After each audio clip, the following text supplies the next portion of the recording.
Assalomu alaykum hurmatli ko'ruvchilar. Sharq Turkiston ovozining kundalik xabarlar programmasiga xush keldinglar. Xabarlarimizni yoqtirib ko'rishinglarni umid qilamiz. Men Muhammad Azzat. Tövəndə dehqonlar xabarlarimizning tafsiliy mazmunlarida bo'lsin.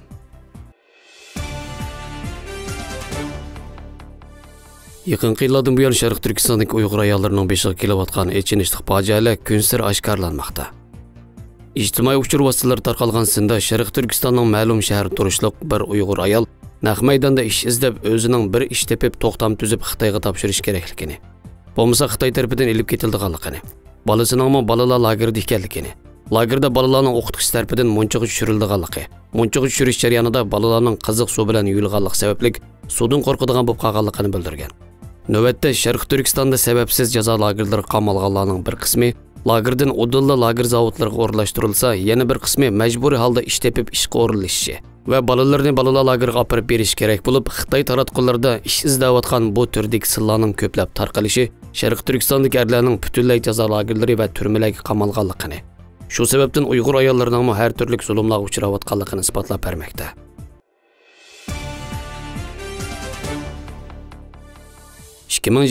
yildagi Beijing qishliq olimpik tanarakat musobaqasining yaqinlashishi bilan dunyodagi 200 ga yaqin kishilik huquq tashkilotlari boykot qilishga chaqiriq qilmoqda.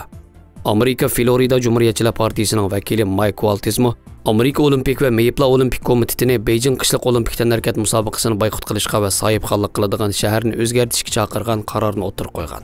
Mazkur qarorda Xitoy Kompartiyasining o'tgan bir yilda nurg'un qabih ishlarni qilganligi, Beijingning qishliq olimpik tanarakat musobaqasini o'tkazish salohiyatini bekor qilish kerakligini, Olimpikning xalqaro madaniyat faoliyati bo'lib, siyosiy, ideologiya va diplomatik to'qinishlardan mustaqil ekanligini, ammo Xitoy Kompartiyasining Sharq Turkistonda tashkillik elib berayotgan irqiy qirg'inchilik, insoniyatga qarshi jinoyat, vahshiy jinsiy zo'ravonlik, Hong Kongda fuqarolarning erkinligini dafsanda qilish va e'tiqod erkinligiga ziyonkashlik qilish qatorliq kishilik huquqi daxli taruz qiladigan, ya'ni Sharq Turkistondagi Uyg'ur va boshqa turk musulmon millatlarni keng ko'lamda tutib turish va qirg'in qilish, Hong Kongning demokratik huquqiy va bir davlat ikki sistema qurilmasiga buzg'unchilik qilish, diniy faoliyatlarni kontrol qilish, Xitoy virusining tarqalishini yushirib, rostchilik bilan dunyo sayyor tashkilotiga doklad qilmaslik va Wuhan doktorlarining xabarini qasddan bostirishdan iborat 4 cho'ng razillikni o'tirib qo'yib, Amerika Olimpik komitetini qishliq olimpik tanarakat musobaqasi o'tkazish uchun Xitoydan boshqa shaharga o'zgartirishga chaqirgan.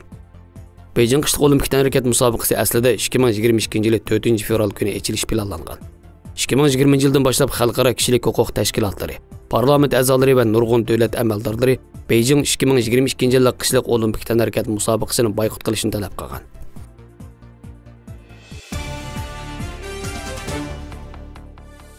Xitoyda 20 dan ortiq qitim soxta vaksina dilosi yuz bergan bo'lib, soxta vaksina tarkibida tuzliq yoki mineral suv ishlatib, soxta vaksina yasalgan. Hatto bir bilik soxta vaksinalar chet elga eksport qilingan. Xitoy Kommunistik partiyasining rasmiy taratqusi bo'lgan Xinhua agentligining xabar qilishicha, Xitoy kommunist virusi vaksinasini yo'l qo'yishning dastlabki bosqichida soxta vaksinalar ishlab chiqarilib, yuqori bahoda sotganligini, bir guruh kishilar o'z oldiga setib olib, o'zaro vaksina amlashganligini, 10 fevral kunigacha Xitoy organlari 21 soxta vaksina dilosida 70 dan ortiq jinoyat komandorini qo'lga olganligini oshkorlagan. Yuqorida tilga olingan jinoyat komandorlari o'tgan yil noyabr oyida qo'lga olingan bo'lib, dastlabda jami 58 ming dona soxta vaksinaning ishlab chiqarib setilganligi, taxminan 18 million yuan foyda olganligi. Yana bir jinoyat komandori soxta vaksinani yuqori bahoda setib, 2020 yil dekabr oyigacha 200 dan ortiq kishi 500 dan ortiq vaksinani o'zaro amlaganligi, 547 ming yuan foyda olganligini bildirgan. Hozir bir qism soxta vaksinalar Tianjin orqali Xinjiangga yetkazilib, Hong Kong orqali chet elga yetkaz qilingan. Ammo qaysi davlatga sog'anligi va konkret soni aniq bo'lmagan.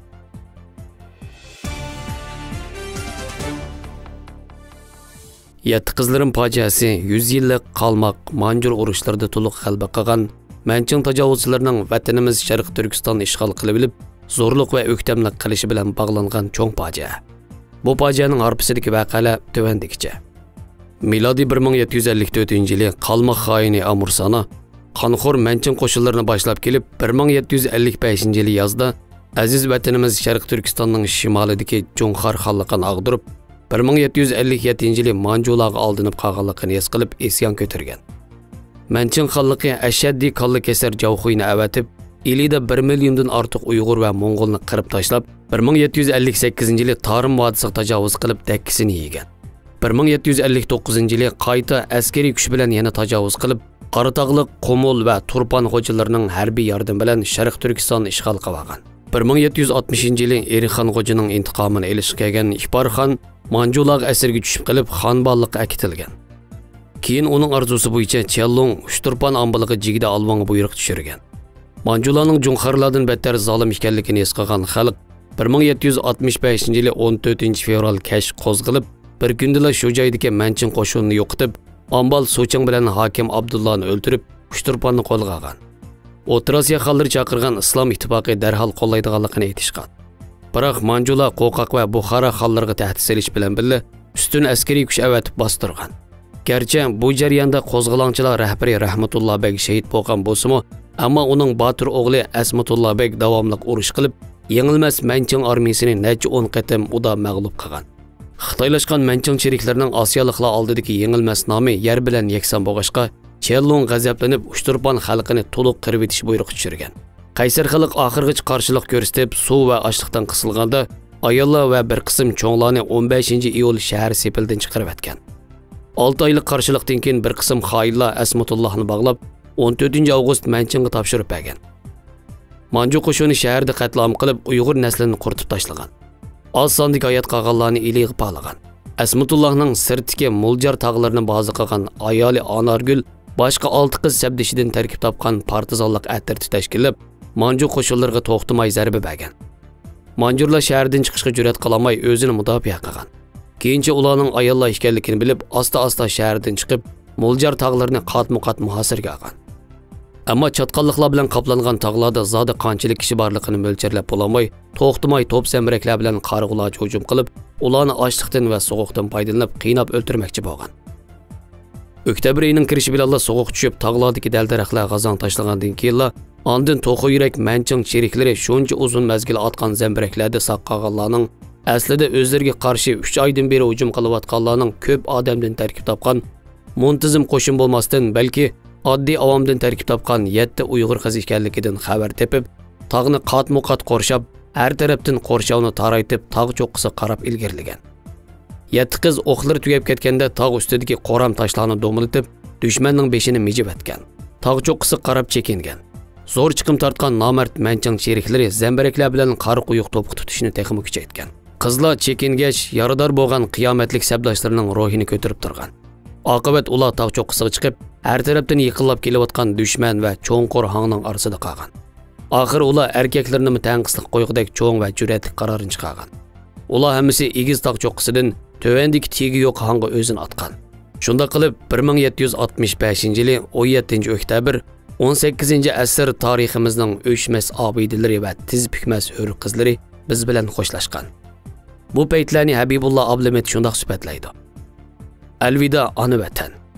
Alvida Uyg'ur millatim degan 7 xil nozik ovoz tog' cho'qqisida yangrab ko'k ko'tarilib, arshini titratdi. Ondan asta-asta tövellab, bütün ana tuproqning yuzini siladi. Tuproq ana bulog'i guvo bo'lish uchun va'da berdi. Shuning bilan tangla 7 qizning nozik badani hangi shunqidi. Ana tuproq bir silkinib, 7 qizning muborak pok badanini o'zining illiq onaliq bag'riga bosdi. 7 parizat qahramon qizning bu ruhi ko'k ko'tarildi. Ko'kdagi bulutlarga qo'shilib, yomg'ir donchilariga aylangan edi. Har bir tomchi bir so'z, bir rivoyat, bir afsona, bir doston bo'lib, ta bugunga qadar Uyg'ur millatining ruhini pokladi. Ruhini ko'kartdi. Mana bu tariximizdagi bahodir 7 Uyg'ur qizi. Mana bu adolatni qorong'ulikdan yo'riqlikka chiqarish uchun zulmga qarshi kurash qilgan Uyg'ur qizlarining ruhi. Mana bu millatimizning ko'zlaridagi umidlarini, arzu-armonlarini yulib olgan zolimlarga qarshi kurashda o'z hayotini qurbon qilgan Uyg'ur qizlarining ruhi. Bu qahramonlarning ish izlari, hikoyalari minglagan qahramon Uyg'ur o'g'il qizlarining hikoyalarining faqat bir qismi. Tarix bo'lsa hayotning ayniki. Tarix avlodlarning ustozi. Tarixdagi qahramonlarning ish izlarini aslab turish bo'lsa, davomli qilingan ibodatga o'xshaydi. Chunki tarix insonni tafakkurga boshlab, insonning ruhini poklaydi. Insonni ruhining kirlishib ketishidan saqlaydi.